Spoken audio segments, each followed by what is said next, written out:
Hello दोस्तों, मैं हूं हनी शर्मा और आप देख रहे हैं इंडिया डिफेंस बात, जिसमें हम लेके आते हैं देश और दुनिया के डिफेंस से रिलेटेड बड़ी खबरें। तो चलिए जान लेते हैं। दोस्तों, आज की सबसे बड़ी खबर ऑस्ट्रेलिया से निकल कर आई है। ऑस्ट्रेलिया के पीएम स्कॉट मॉरिसन ने ऐलान किया है कि आने वाले 10 सालों में ऑस्ट्रेलिया अपने रक्षा बजट में 190 बिलियन US$ एक्स्ट्रा खर्च करेगा। दोस्तों, अभी की बात करें तो ऑस्ट्रेलिया का रक्षा बजट 23 बिलियन US$ है। ऐसे में 10 सालों में 190 बिलियन डॉलर एक्स्ट्रा खर्च करने का सीधा सा मतलब है कि हर साल 19 बिलियन डॉलर एक्स्ट्रा खर्च करना। दोस्तों, इससे ऑस्ट्रेलिया का बजट सीधे डबल हो जाएगा, जो कि उनकी GDP का 2% तक होगा। सवाल ये आता है कि ऐसी नौबत क्या आ गई कि ऑस्ट्रेलिया जैसा देश, जो अपनी एजुकेशन, हॉस्पिटल और ह्यूमन वेलफेयर पर खर्च करने वाला, अचानक डिफेंस सेक्टर में इतना निवेश क्यों कर रहा है। इसके कई फैक्टर है। सबसे बड़ा फैक्टर है चाइना। दोस्तों, आपने सुना ही होगा, पिछले दिनों खबरें निकल कर आई थी कि कई चाइनीज़ हैकर्स ने ऑस्ट्रेलियन गवर्नमेंट की कई वेबसाइट को हैक कर कई इंपॉर्टेंट डेटा चुरा लिया था। इस बात से पूरे ऑस्ट्रेलिया में आक्रोश था। इसी कारण इन 190 बिलियन US$ में से एक बड़ा हिस्सा साइबर सिक्योरिटी पर खर्च होने वाला है। दोस्तों, वहीं बड़ा कारण है साउथ चाइना सी और ऑस्ट्रेलिया के नॉर्थ पैसिफिक ओशन में चाइना के एग्रेशन को देखते हुए भी यह फैसला लिया गया है।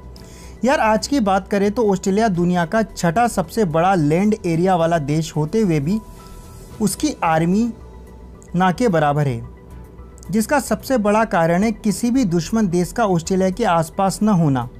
वहीं अगर हम इंडिया की बात करें तो यहाँ चाइना और पाकिस्तान जैसे देशों से निपटने के लिए भारत को अपनी एक बड़ी संख्या में आर्म्ड फोर्सेस को मेंटेन रखना पड़ता है, जिससे कि बजट का बड़ा हिस्सा रक्षा क्षेत्र में जाता है। वहीं ऑस्ट्रेलिया के पास ये लग्जरी रही है कि उसकी सीमा किसी भी दूसरे देश से नहीं लगती, क्योंकि वो एक लैंड कंट्री है, कोई दूसरा दुश्मन देश उसके आसपास भी नहीं है। और अब चाइना के एग्रेशन को देखते हुए ऑस्ट्रेलिया ने भी फैसला लिया है कि वो अपने रक्षा क्षेत्र को मजबूत करेगा। दोस्तों, इतना ही नहीं, ऑस्ट्रेलियन पीएम स्कॉट मॉरिसन ने स्पेशली तौर पर यह बात कोट करते हुए कहा कि कोरोना के कारण कई देशों की आर्थिक स्थिति में गिरावट आएगी, जिसके कारण देशों के मतभेद बढ़ेंगे। इसका उदाहरण है इंडो चाइना बॉर्डर डिस्प्यूट और साउथ चाइना डिस्प्यूट। और उन्होंने यह भी कहा कि अगर ऑस्ट्रेलिया को अपने हितों की रक्षा करनी है तो हमें भी अपने रक्षा क्षेत्र को काफ़ी परिवर्तन करने होंगे। दोस्तों, इन 190 बिलियन US$ में प्रमुख तौर पर वेपन्स के मॉडर्नाइजेशन, लॉन्ग रेंज मिसाइल की परचेस में खर्च होंगे। दोस्तों, लॉन्ग रेंज मिसाइल लेने का सीधा सा अर्थ है काफ़ी दूर के देशों को निशाना बनाना, जो कि निश्चित तौर पर ही चाइना ही है।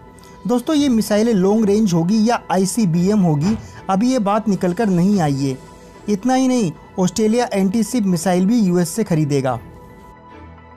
दोस्तों, अब बात करते हैं हमारी अगली खबर की। दोस्तों, दक्षिण पूर्व एशिया में चीन के सबसे करीबी माने जाने वाले म्यांमार ने आतंकवादी और विद्रोही समूहों को हथियार मुहैया कराने को लेकर चाइना पर उंगली उठाई है। इसके साथ ही म्यांमार ने आतंकी समूहों को दबाने के लिए अंतर्राष्ट्रीय सहयोग की मांग भी की है। रूस द्वारा संचालित टीवी चैनल को दिए हालिया इंटरव्यू में म्यांमार के वरिष्ठ जनरल मिन हांग हाइंग ने कहा कि म्यांमार में सक्रिय आतंकवादी संगठनों को मजबूत ताकतों का समर्थन हासिल है और हम इसको ख़त्म करने के लिए अन्य देशों की मदद चाहते हैं।